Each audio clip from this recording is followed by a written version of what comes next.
2 years had passed since the arrest of Ryan Moore, infamously labeled by the media as the Love Collector. His story had become the subject of numerous documentaries, podcasts, and horror fiction pieces. But behind the headlines, beyond the courtroom drama, lay unanswered questions. What had made him the way he was? How could a man so loving, so composed, also be so cold and monstrous? Kate Burns, the woman who'd survived him, had since relocated to Vermont. The trauma didn't leave, it lingered like a scar beneath her smile. She no longer wrote for the newspaper. Instead, she spent her time advocating for women's safety, speaking at universities, and helping reform investigative training programs for domestic crime. But part of her mind was still chained to Winchester Lane. She kept reliving the night in the basement, the preserved bodies, the way Ryan had looked at them, not as corpses, but as memories frozen in time. He hadn't killed them out of rage. He'd killed them out of a warped, obsessive version of love. Kate, against her therapist's advice, began researching Ryan's early life, not out of sympathy, but out of the need to understand how something so broken could hide behind such charm. Ryan Moore had been born in Syracuse, New York, to Thomas and Marla Moore. His father was a retired military man, strict, reclusive, emotionally unavailable. His mother, a former schoolteacher, had been warm and loving, but frail in health. She died when Ryan was only 11, from a long-term illness. Records showed that after her death, Ryan's behavior changed drastically. He withdrew from friends. He began talking to himself.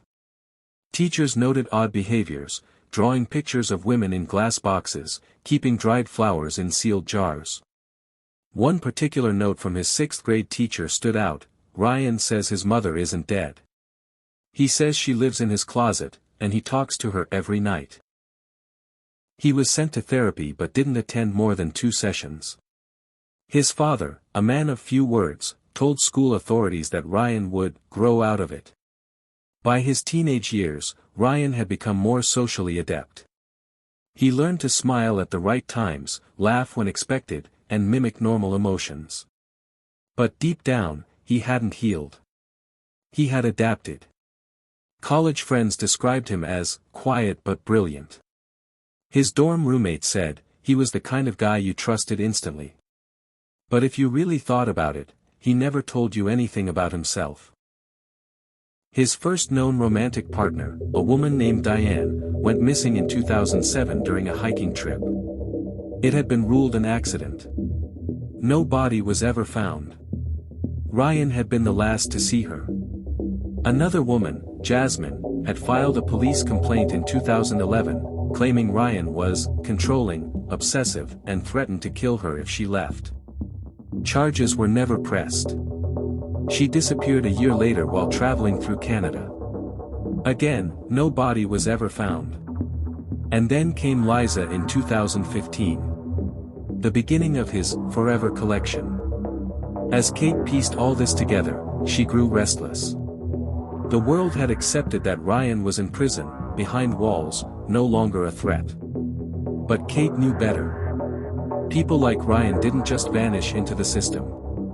They bled into it, adapted again, found cracks. For years after his arrest, something strange happened. A prison guard in Attica Correctional Facility, where Ryan was being held, went missing. His car was found near the woods, but there were no signs of struggle. His personal locker was later searched. Inside was a folded letter. She was going to leave too. But I couldn't let her. I promised her forever. Kate was contacted by authorities. She flew to New York immediately. A special unit had been formed to reopen the case under a new light. They feared that Ryan, somehow, was still orchestrating things from inside, or worse, had outside help. Surveillance footage showed Ryan inside his cell during the guard's disappearance. But forensic scans revealed a hidden compartment behind the prison library shelves, one that had been used for years to smuggle books, letters, and contraband. A note was found hidden in a book Ryan had read frequently: "Glass never breaks on its own." Authorities suspected that Ryan had a follower. Someone on the outside, possibly someone he had manipulated, charmed, written to. A copycat? A disciple? Ryan, when questioned, gave nothing but a smile. Kate demanded to see him again. Her request was approved under psychological consultation and federal protection. She walked into the prison's visitor chamber, wearing a wire, surrounded by hidden surveillance. Ryan sat behind the glass divider. He hadn't aged much. His hair was a bit longer, grayer at the edges, but his eyes held the same quiet intensity. "Kate," he said, as if greeting an old friend. "You remember me?" she asked, her voice steady. "I remember all of you," he replied. "There are new disappearances," she said. "People think you're involved." Ryan leaned forward, lowering his voice. "People always think. But what they forget is, love never dies. It transforms. It moves. It waits." Kate clenched her fists. "Did you kill the guard?" "I didn't," he said with a calm shrug. "But someone who loves like I do, might have." She stared at him, searching for a crack in his mask.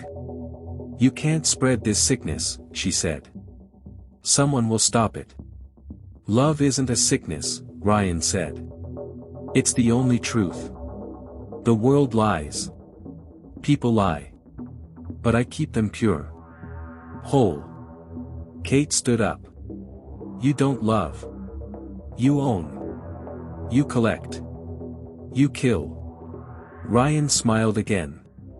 "Even now, you speak like you're not part of my story." She turned and walked out. That night, Kate received a letter at her hotel. It had no return address. Inside was a photograph, grainy, black and white. Of her, walking on a sidewalk, from behind. A single note was written below it. "You're not done yet."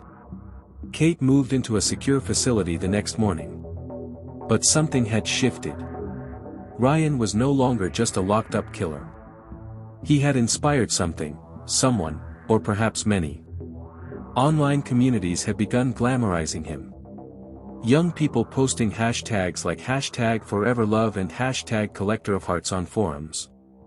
Dark romance fiction based on his life was circulating. Documentaries had romanticized his charm. He had become legend. And legends don't stay in prison.